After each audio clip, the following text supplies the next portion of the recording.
Kahramanmaraş'ta ortaokulda şanlı bayrağımız, Atatürk ve Türk büyüklerinin görselleri ayaklar altına alındı.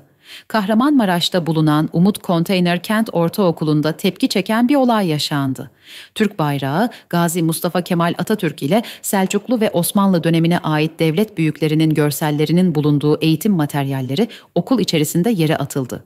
Yere bırakılan materyaller arasında şanlı bayrağımız, Atatürk'ün yanı sıra Kanuni Sultan Süleyman, Barbaros Hayrettin Paşa ve Türk tarihinin önemli isimlerinin fotoğraflarının bulunduğu tablo şeklindeki eğitim materyalleri yer aldı.